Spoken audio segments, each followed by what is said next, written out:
Motion of artificial satellite. सबसे पहले satellite जो है वो ज़मीन के गिर्द रिवॉल्व कर रहा होता है और हम जानते हैं कि दुनिया में कोई भी ऑब्जेक्ट जब किसी दायरे में रिवॉल्व करता है तो लाजमी एक सेंट्रिपिटल फोर्स जो है वो सेंटर की तरफ लग रही होती है, जिसकी मदद से वो अपनी मोशन सर्कुलर पाथ में जारी रखता है। इसी तरह सैटेलाइट भी जब ज़मीन के इर्द गिर्द घूम रहा होता है उस वक्त उसको जो नेसेसरी सेंट्रिपिटल फोर्स होती है वो उसको ज़मीन की ग्रेविटी की मदद से मिलती है, जिसकी वजह से वो अपनी मोशन सर्कुलर पाथ में जारी रखता है। तो ये है मोशन ऑफ आर्टिफिशियल सैटेलाइट किस तरीके से होता है। तो फर्स्ट पैराग्राफ में हमने इस बात को एक्सप्लेन करना है। उसके बाद एक्सप्लेनेशन है छोटी सी, जिसमें डायग्राम भी आनी है। प्रीवियस पेज में है डायग्राम, आपको दिखाते हैं। ये डायग्राम हमने ड्रॉ करनी है 5.6। इस डायग्राम में क्या है, अर्थ के इर्द गिर्द एक सैटेलाइट रिवॉल्व कर रहा है जिसका मैस m के बराबर है, और वो जिस रेडियस पे रिवॉल्व कर रहा है वो स्मॉल r है। यहाँ पे देखें तो स्मॉल r लिखा हुआ है, ऑर्बिटल रेडियस। और ज़मीन का रेडियस जो है वो r के बराबर है, और जिस हाइट पे वो रिवॉल्व कर रहा है वो h के बराबर है। तो इस डायग्राम में एक बात को ज़हन में रखें कि r रेडियस ऑफ अर्थ और h जो हाइट है, इन दोनों को जब प्लस करते हैं तो वो हमारे पास स्मॉल r आता है, जो कि बेसिकली ऑर्बिटल रेडियस है। ऑर्बिटल रेडियस ज़मीन के सेंटर से लेके सैटेलाइट तक के फासले को कहते हैं और उसको r नॉट से रिप्रेजेंट करते हैं। और ज़मीन का रेडियस r था, जो ज़मीन की सरफेस से ज़मीन के सेंटर तक फासला है वो ज़मीन का रेडियस है, और ज़मीन की सरफेस से सैटेलाइट तक का फासला वो हाइट है। तो हाइट और रेडियस को ऐड करें तो ऑर्बिटल रेडियस आता है हमारे पास। तो यही बात हमने एक्सप्लेनेशन में बतानी है। रिपीट कर रहा हूँ, एक सैटेलाइट है जिसका मैस m के बराबर है, वो h हाइट से ज़मीन की सरफेस से h हाइट पे ज़मीन के इर्द गिर्द रिवॉल्व कर रहा है किसी वेलोसिटी v नॉट से। v not orbital velocity. तो यहाँ पे लिखा हुआ है consider a satellite of mass m revolving round the earth at an altitude h in an orbit of radius r naught, which is orbital radius, with orbital velocity of v naught. v naught means orbital velocity। और इसके साथ diagram अभी जो मैंने आपको बताई है 5.6 diagram जो है वो हमने ड्रॉ करनी है। उसके बाद सब हेडिंग डालेंगे हमें। एक्सप्लेनेशन के बाद हम हेडिंग डालेंगे सेंट्रीपिटल फोर्स की। द नेसेसरी से सेंट्रीपिटल फोर्स की हेडिंग डालेंगे। और सेंट्रीपिटल फोर्स जो है वो F C is equal to M V not square over R not, ये इक्वेशन तक जाएगी। सेंट्रीपिटल फोर्स जो है इसका फार्मूला हमने पीछे पढ़ा था, F C is equal to M V square over R. V जो था वो वेलोसिटी थी उस ऑब्जेक्ट की जो दायरे में घूम रहा है, आर जो है उस दायरे का रेडियस था, और एम जो था उस ऑब्जेक्ट का मैस था जो दायरे में घूम रहा है। तो इस सिचुएशन में अगर हम सैटेलाइट की बात करें और सेंट्रीपिटल फोर्स की बात करें तो सेंट्रीपिटल फोर्स जो है वो एम वी स्केयर ओवर आ रही है, लेकिन सैटेलाइट का मैस एम था वो हमने स्मॉल एम में लिख दिया। वेलोसिटी जो है वो वी की बजाय वी नॉट है तो हमने लिख दिया वी नॉट स्केल, और रेडियस जिस पे घूम रहा था वो आर नॉट था तो वो हमने आर नॉट लिख दिया। तो पीछे डायग्राम में हमने देखा था जिस रेडियस पे वो सैटेलाइट घूम रहा था वो आर नॉट है। तो F C is equal to M V square और आर नॉट, इसको हम इक्वेशन 1 बना सकते हैं। उसके बाद हमने हेडिंग डालनी है वेट की, और वेट की हेडिंग जो है वो 5.9 इक्वेशन तक जाएगी। 5.9 नाम नहीं देना हमने, लेकिन यहाँ तक ये वेट की हेडिंग आएगी। अभी हमने फर्स्ट पैराग्राफ में बताया था, ये वेट की हेडिंग है जो मैंने बोल्ड की हुई है। फर्स्ट पैराग्राफ में मैंने बताया था कि जो ग्रेविटी की फोर्स है वो उसको सेंट्रीपिटल फोर्स दे रही है, और ग्रेविटी की फोर्स बेसिकली ऑब्जेक्ट के वेट के बराबर होती है। तो यही बात हमने यहाँ पे बतानी है कि सेंट्रीपिटल फोर्स जो है वो ग्रेविटी की फोर्स की वजह से है, और ग्रेविटी की फोर्स जो होती है वो basically weight of the object के बराबर होती है, और वेट ऑफ द ऑब्जेक्ट जो होता है W वो mg के बराबर होता है। तो इसलिए हमने लिख दिया सेंट्रीपिटल फोर्स ग्रेविटी की फोर्स है जो कि वेट के बराबर है, F C is equal to W dash is equal to M G H. वैसे तो W is equal to M G होता है, लेकिन जब ऑब्जेक्ट ज़्यादा हाइट पे चला जाए तो हम जी को जी एच से रिप्रेजेंट करते हैं और वेट के साथ थोड़ा सा डैश लगा देते हैं डिफर करने के लिए कि ज़मीन से सरफेस से काफ़ी दूर है वो ऑब्जेक्ट। तो W is equal to M G formula है, एफ सी जो है वो वेट के बराबर है और वेट डैश इससे लगाया क्योंकि हाइट पे था ऑब्जेक्ट, और एम जी जी के साथ छोटा सा एच इसलिए लगाया क्योंकि ग्रेविटेशनल एक्सेलरेशन हाइट पे है इस किसी ऑब्जेक्ट की। अब एफ सी की वैल्यू आ गई एम जी एच, हमने इस इक्वेशन का नाम नहीं दिया। इसके बिल्कुल नीचे हमने मैथमेटिकली की हेडिंग डालनी है और मैथमेटिकली की हेडिंग में लिखेंगे put the value of F C in equation one. Equation one हमारी ये ऊपर वाली इक्वेशन जो है F C is equal to M V square over R not, ये वाली इक्वेशन इक्वेशन वन है। और ये एफ सी की जो अब वैल्यू निकली है जो कि एम जी एच है, ये उठा के हम यहाँ पे पुट कर देंगे मैथमेटिकली में, तो ये एम जी एच यहाँ पे लिख देंगे इस जगह पे। तो हमारे पास आ गया मैथमेटिकली में M G H is equal to M V not square over R not. तो सिर्फ एफ सी की जगह पे ये एफ सी की वैल्यू ये थी, यहाँ पे हमने पुट कर दी, तो M G H is equal to M V not square over R not. M दोनों तरफ से कट जाएगा तो हमारे पास जो बच जाएगा वो है जी एच और V not square over R not. M तो कट गया, अगर हम इसमें से वी नॉट स्केयर की वैल्यू निकालें तो आर नॉट उधर जाके जी एच से मल्टीप्लाई हो जाता है। वी नॉट स्केयर की वैल्यू अगर हम निकालें, ये देख सकते हैं वी नॉट स्केयर बराबर आ गया जी एच के साथ आर नॉट मल्टीप्लाई हो गया।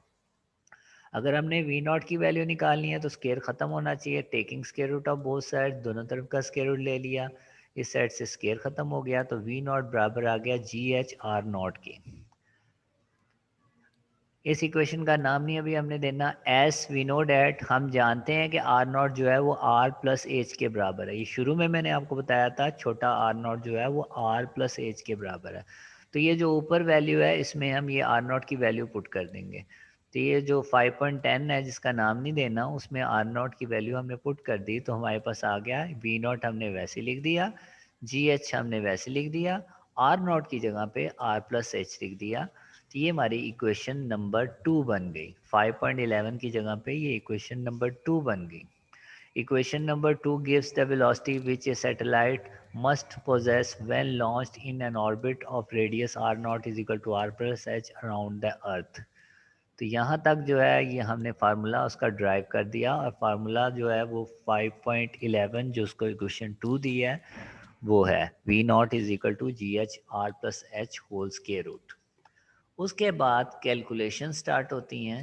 आगे जो कुछ बच गया है वो कैलकुलेशंस हैं, जिसमें हमने लिखना है an approximation can be made, यानी कि अप्रॉक्सीमेट वैल्यू जो है वो सैटेलाइट की, जो सैटेलाइट ज़मीन के बहुत करीब हो उसकी वेलोसिटी की वैल्यू अप्रॉक्सीमेटली मालूम की जा सकती है। और तरीकाकार ये है कि अगर फ़र्ज़ किया R very very greater than H, यानी कि ऑब्जेक्ट जो है वो तकरीबन ज़मीन के पास पहुंचा हुआ है, जैसा कि आपको मैं डायग्राम में दिखाता हूँ।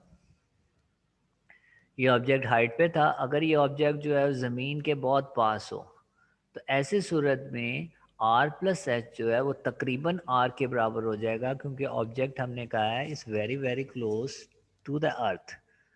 तो यही बात हमने यहाँ पे की है, if R is very very larger than H, यानी कि आर बहुत बड़ा हो गया और एच की वैल्यू बहुत कम हो गई, तो ऐसी सूरत में R plus H approximately R के बराबर हो जाएगा। आर प्लस एच, क्योंकि एच बहुत छोटा था उसको निगलेक्ट करें तो आर प्लस एच तकरीबन आर के बराबर होगा, और जी एच जो कि हाइट में था तकरीबन जी की वैल्यू ज़मीन के ऊपर जो होती है उसके बराबर हो जाएगी, g H is approximately equal to जी।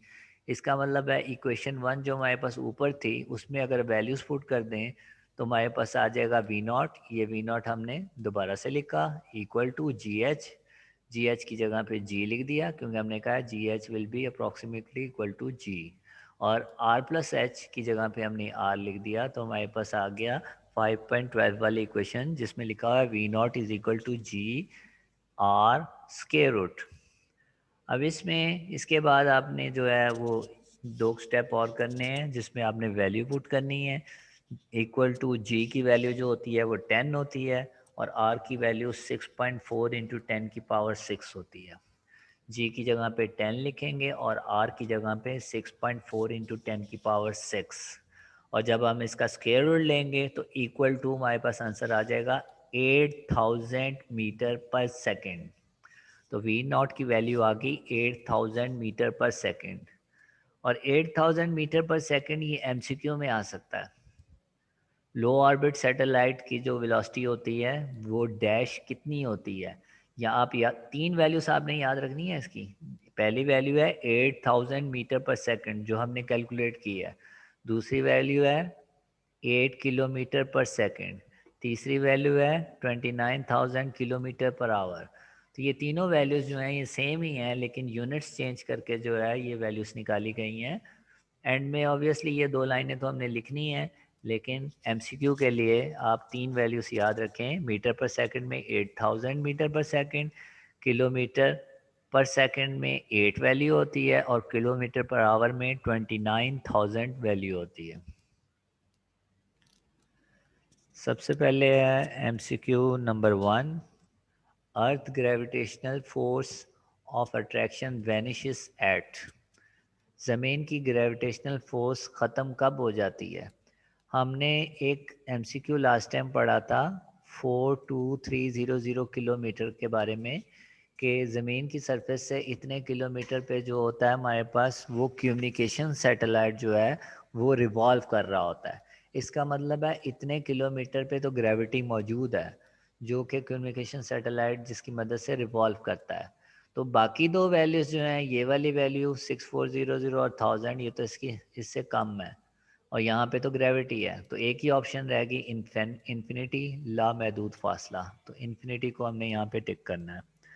उसके बाद वैल्यू ऑफ जी, नेक्स्ट है हमारे पास value of G increases with. जी की वैल्यू जो है वो बढ़ती है कब? Increases with. स्मॉल जी की बात कर रहे हैं। जी के बारे में हमारा पीछे एक टॉपिक है variation of G with altitude, वो स्किप कर दिया गया है। उसमें बताया गया है कि जब ऑब्जेक्ट जो है वो हाइट पे चला जाता है तो ऐसी सूरत में जी की वैल्यू कम होती है, और जब ऑब्जेक्ट ज़मीन के पास आता जाता है तो ऐसी सूरत में जी की वैल्यू बढ़ती है। तो हाइट और जी जो है वो एक दूसरे के इन्वर्सली प्रोपोर्शनल हैं। तो value of G increases with the decrease in altitude, यानी कि हाइट के कम होने से जी की वैल्यू बढ़ जाती है।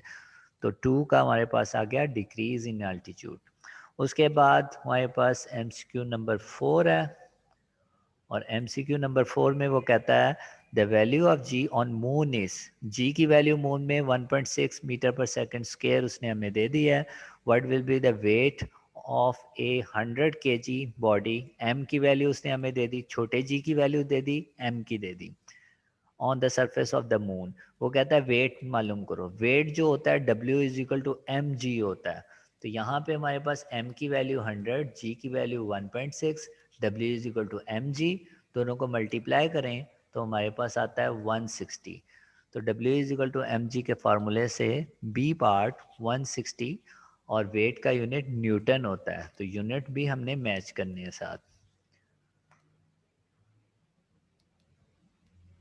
और स्मार्ट सिलेबस के मुताबिक हमारे पास एमसीक्यू यही थे 3।